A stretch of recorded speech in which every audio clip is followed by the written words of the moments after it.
Hello welcome दोस्तों। आज के इस वीडियो में हम बात करने वाले हैं यूपी लेखपाल भर्ती के बारे में। इस वीडियो में हम आपको पूरी कंप्लीट इन्फॉर्मेशन देंगे लेखपाल भर्ती से संबंधित, जिसमें आपको मैं कुछ पॉइंट्स बता देता हूं, जैसे योग्यता क्या है, आवेदन कब से शुरू होगा, एग्जाम का पैटर्न क्या है, कौन सी बुक्स लेना चाहिए और सिलेबस क्या है। इससे संबंधित आपको संपूर्ण जानकारी इस वीडियो में मिल जाएगी। तो चलिए दोस्तों, आज का हम वीडियो स्टार्ट कर लेते हैं।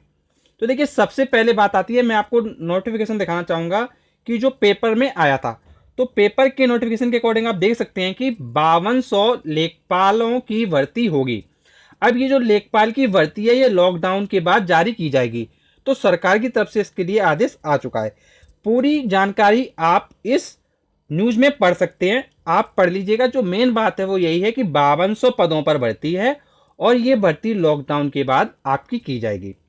और इस भर्ती को अधीनस्थ सेवा चयन आयोग यूपी ट्रिपल एस सी करेगा। ये बात आप समझ गए। अब हम बात करते हैं आगे, जो इस भर्ती से संबंधित बहुत जरूरी है। देखिए, सबसे पहले बात आती है कि यहाँ पर इस भर्ती के लिए योग्यता क्या है। तो मैं आपको बताना चाहूंगा, यदि आपने 12वीं की परीक्षा पास की हुई है तो आप इस भर्ती के लिए आवेदन कर सकते हैं। तो केवल आपको 12th पास होना कंपलसरी है इस भर्ती के लिए। अब यहां पर बात यह आ जाती है कि इसके लिए उम्र सीमा क्या है। तो दोस्तों, इसके लिए उम्र सीमा 18 वर्ष से लेकर 40 वर्ष तक है। अगर आपकी उम्र 18 साल से 40 वर्ष के बीच में है तो आप इस भर्ती के लिए आवेदन कर सकते हैं। अब इसके बाद नेक्स्ट प्रश्न आता है कि आवेदन कब से शुरू होगा। तो आप मान के चलिए कि 3 मई तक तो अभी लॉकडाउन है। उसके बाद अगर लॉकडाउन एक्सटेंड होता है या कोई भी चीज़ें होती हैं तो लॉकडाउन मैक्सिमम आप मान के चलिए 1 डेढ़ महीने से ज़्यादा नहीं हो सकता है। तो आप ये मान के चल सकते हैं कि जून तक इस भर्ती का आवेदन शुरू हो जाएगा और अप्रोक्सीमेटली वही 1 महीने तक आवेदन चलता है। तो जून में आप एक्सपेक्ट कर सकते हैं कि जून तक इसके लिए आवेदन फॉर्म आ जाने चाहिए।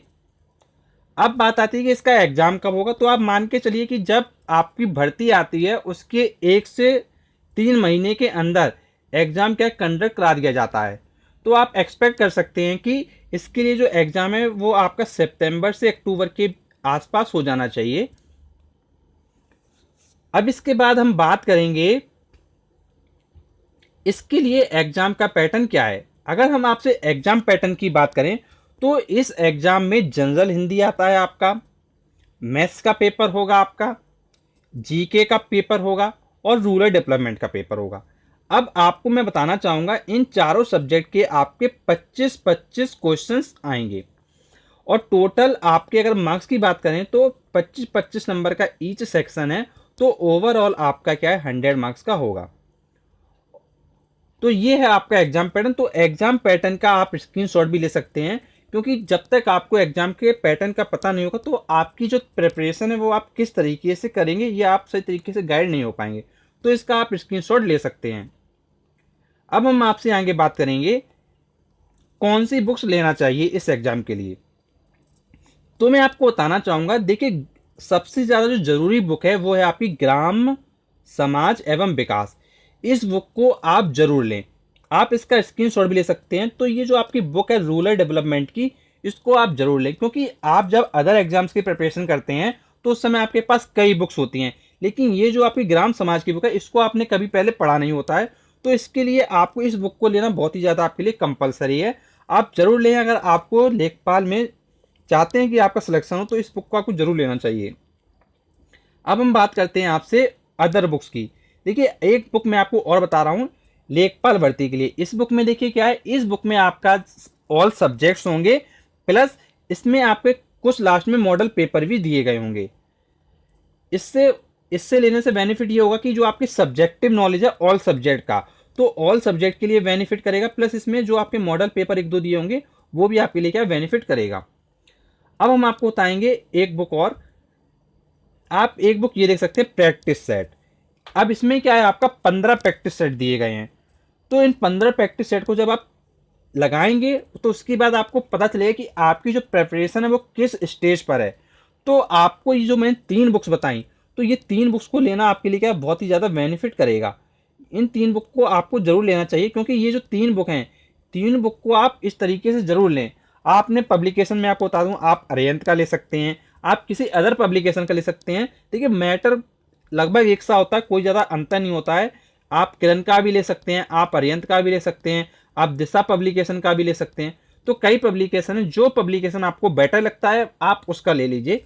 अगर आपके कोई फ्रेंड्स वगैरह हों जिनके पास प्रीवियस के जो क्वेश्चन पेपर हैं साथ ही साथ इसका जो बुक है रखा हो तो आप उनसे भी पढ़ सकते हैं। अब हम बात करेंगे आगे आपसे कि इसमें सिलेबस क्या है। किसी भी एग्जाम को देने से पहले मैं आपको बताना चाहूँगा तो सिलेबस आपको पता होना बहुत ज़्यादा ज़रूरी है, क्योंकि जब तक आपको सिलेबस नहीं पता होता तो आपकी जो प्रिपरेशन है वो सही तरीके से नहीं हो सकती है, क्योंकि आपको यही नहीं पता कि एग्जाम में क्या आने वाला है, तो आप तैयारी किस चीज़ की करेंगे।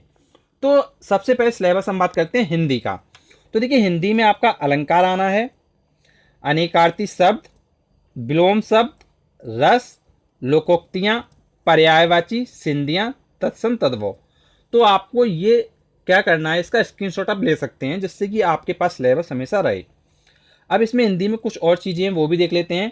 वाक्यांशों के लिए एक शब्द, मुहावरे, समास, कारक, त्रुटि से संबंधित प्रश्न, जैसे आपके शब्द जैसे कह सकता हूँ मैं आपसे, जैसे सेंटेंस इंप्रूवमेंट होता है वो आपके आ सकते हैं कि वाक्यों को शुद्ध कीजिए, वचन आ सकता है, वर्तनी काल से संबंधित प्रश्न आपके आ सकते हैं।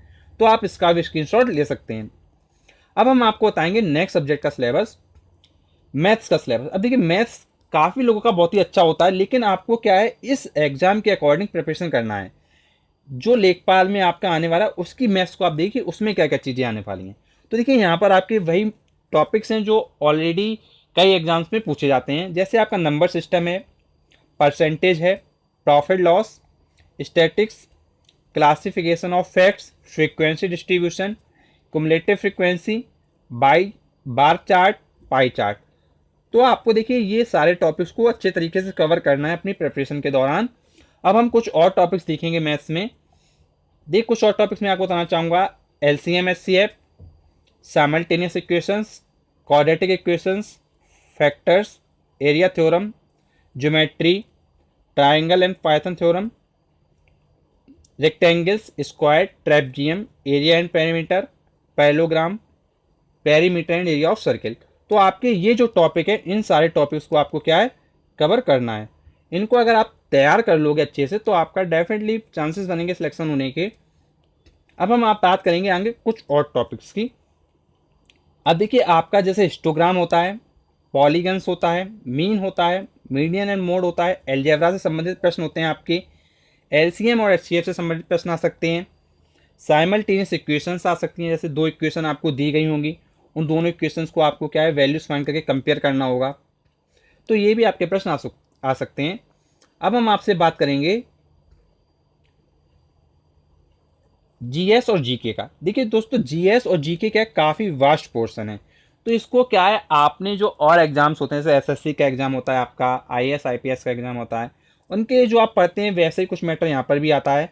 जैसे मैं आपको बताऊँ इसमें वर्ल्ड ज्योग्राफी आपको तैयार करना होगा, संसार का जो भूगोल है, पॉपुलेशन से संबंधित प्रश्न आपको तैयार करने होंगे, जनरल साइंस देखना होगा जिसमें आपको physics chemistry and bio check करना होगा, फिर नेशनल एंड करंट अफेयर आपको चेक करना होगा, न्यूज़पेपर को आप पढ़ सकते हैं जिससे आपका करंट अफेयर तैयार होगा, फ्रीडम मूवमेंट्स देखेंगे कि आंदोलन कौन कौन से चले थे, फिर हिस्ट्री आप देख सकते हैं कि इंडिया की हिस्ट्री क्या है, इंडिया की पॉलिटी क्या है, इकोनॉमिक्स क्या है और इंडियन हिस्ट्री क्या है। ये सारे टॉपिक्स आपको क्या है ओवरऑल जीएस के लिए कवर करने होंगे, और इसमें जो करंट का टॉपिक है इसको भी आपको कवर करना होगा। तो आप अभी से करंट के टॉपिक्स क्या तैयार कर सकते हैं, क्योंकि जो अभी की करंट है वही करंट आगे आने वाले समय में क्या है आपके एग्जाम में आने वाली है। अब हम देखेंगे कुछ और चीज़ें। अब बात आती है कि जो सोसाइटी डेवलपमेंट है इसके लिए क्या आएगा। देखिए जो आपका ग्राम समाज जो सब्जेक्ट है इसमें क्या आता है, देखिए जो रूलर से संबंधित प्रश्न होते हैं जैसे विलेज डेवलपमेंट कि आप ग्राम का विकास कैसे करेंगे, और लैंड रिफॉर्मेशन कि जैसे ज़मीन है गांव में कोई तो उसको आप कैसे रिफॉर्म करेंगे, तो इससे संबंधित प्रश्न आपके आते हैं।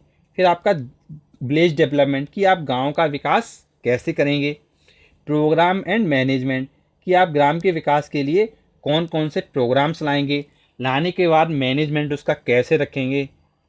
फिर इसके बाद हम चेक करेंगे विलेज हेल्थ एंड स्कीम, तो गांव में कौन कौन सी स्वास्थ्य से संबंधित स्कीम्स को लाना चाहिए सरकार को, जिससे कि जो गांव का जीवन है वो अच्छी तरीके से सुधर दे। तो इन सब चीज़ों को आपको क्या है, डीप वे में समझना होगा, सीखना होगा, क्योंकि जब तक आप तैयारी सही तरीके से नहीं करेंगे तो आप परफॉर्म कैसे करेंगे वहाँ पर जाकर। अब बात आती है कि विलेज डेवलपमेंट रिसर्च, कि विलेज के डेवलपमेंट के लिए क्या क्या रिसर्च की जानी चाहिए जिससे कि गांव का अच्छे से विकास हो सके। विलेज सोशल डेवलपमेंट, सामाजिक विकास के लिए और क्या स्टेप्स लेने चाहिए।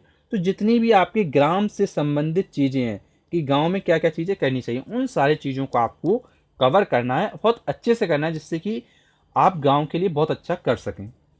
तो ये तो थी बात आपकी सिलेबस की। अब हम बात करेंगे एग्जाम की तैयारी कैसे करना है। ये सबसे ज़्यादा इंपॉर्टेंट पॉइंट है आपके लिए। देखिए, अगर मैं आपको तैयारी की बात करूं तो आपके पास आप देख सकते हैं 4 सब्जेक्ट हो गए हैं, आपके पास 4 सब्जेक्ट हैं। अब इस 4 सब्जेक्ट को आप क्या करिए, आपके पास 4 पार्ट्स में ये डिस्ट्रीब्यूट हो जाएंगे। जब ये आपके 4 सब्जेक्ट 4 पार्ट्स में डिस्ट्रीब्यूट हैं, तो मैं आपको बताना चाहूँगा कि आपके पास सपोज करिए आप पढ़ना चाहते हैं 8 आवर, तो आप 2 आवर हर एक सब्जेक्ट को देना आज ही से स्टार्ट कीजिए। अब कुछ लोग सोच रहे होंगे सर अभी मेरे पास बुक्स नहीं है तो मैं क्या करूँ।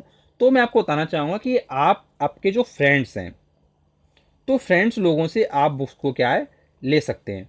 और मैं आपको बताना चाहूँगा कि आप कोचिंग के चक्कर में बिल्कुल ना पड़ें। देखिए, अगर आपने अभी तक कभी तैयारी नहीं की हुई है कम्पिटिटिव एग्जाम्स की, तो आप कोचिंग कर सकते हैं। अदरवाइज आप कोचिंग के चक्कर में ना पड़ें। आपको सबसे अच्छा तरीका यही है कि आप 4 सब्जेक्ट की आपके पास जो बुक्स है उसको आप ले लें, अपने फ्रेंड से ले लें, आपके जो भाई लोग हों उनसे ले लें, कहीं ना कहीं से आप अरेंज कर लें। एक बार अरेंज करने के बाद इन चारों सब्जेक्ट की आप क्या 2-2 घंटे देना हर किसी में स्टार्ट करिए। फिर इसके बाद देखिए आपको क्या करना है, जब आप 10 डेज पढ़ लें, तो 10 डेज पढ़ने के बाद आप क्या करें, एक मॉडल पेपर लगाएं। कि मॉडल पेपर में फिर आपको ये चेक करना है कि आपने कैसा परफॉर्म किया, आपकी वीकनेस क्या है, जिस सब्जेक्ट में आपके लेस स्कोर आ रहा है उस सब्जेक्ट पे आप फिर अच्छे से फोकस करेंगे। फिर इसके बाद क्या करेंगे, जब आपके 20 डेज हो जाएं पढ़ने के बाद, फिर से आप स्टार्टिंग से लेके अब तक जितना आपने पढ़ लिया है उसके अकॉर्डिंग फिर से एक मॉडल पेपर का टेस्ट दें। उसमें फिर चेक कीजिए कि आपने जो है कितना स्कोर किया हुआ है। फिर यही काम आप 30 डेज, 40 डेज, 50 डेज इस तरीके से कंटिन्यू रखेंगे। और जो भी प्रॉब्लम्स आएंगे उन प्रॉब्लम्स को आगे चेक करेंगे कि प्रॉब्लम्स क्यों हो रही हैं, उसके लिए कैसे आपको सॉल्व करना है। अब मैं आपको बताऊंगा इसके लिए देखिए सबसे ज़्यादा ज़रूरी है टाइम मैनेजमेंट। अब देखिए, जब आप टेस्ट देते हैं मॉडल पेपर का, तो उस समय देखिए टाइम मैनेजमेंट का आपको ध्यान रखना है। जो एग्जाम में टाइम अलॉटेड है आपको, उसी टाइम ड्यूरेशन में आपको क्या मॉडल पेपर करना है। ऐसा नहीं कि आपको टाइम अलॉटेड कम था आपने ज़्यादा टाइम ले लिया, तो फिर उस समय आप क्या एग्जाम में अच्छा परफॉर्म नहीं कर पाएंगे। तो इसके लिए मैं आपको बताना चाहूँगा कि जो आपके सब्जेक्ट्स हैं उसके अकॉर्डिंग आपको क्या है तैयारी करना है। और कोई भी अगर प्रॉब्लम आपको आती है तो आपके पास कमेंट बॉक्स है, आप मुझसे पूछ सकते हैं कि सर ये प्रॉब्लम मुझे हो रही है, इसका आप सोल्यूशन बताइए कि कैसे हम इसको डील करें। तो मैं उसकी पूरी कोशिश करूँगा आपके कमेंट की रिप्लाई करने की, आपको मैं जल्द से जल्द रिप्लाई कर सकूँ। और आपको वीडियो पसंद आया हो तो प्लीज़ इस वीडियो को लाइक करें और अपने उन दोस्तों तक शेयर करें जो आपके बहुत ही खास है, जिनको आप चाहते हैं कि उनका भी एग्जाम निकले। और दोस्तों, यदि आप हमसे जुड़ना चाहते हैं तो जुड़ने के लिए आप हमारे चैनल सब्सक्राइब कर सकते हैं। सब्सक्राइब करने के बाद नोटिफिकेशन बेल दबा सकते हैं। आप ऐसा करें जब भी हम नेक्स्ट वीडियो लाएंगे सबसे पहले वीडियो आपको मिल जाएगा। And thanks for watching our video. मिलते हैं आपसे नेक्स्ट वीडियो में, तब तक के लिए शुक्रिया।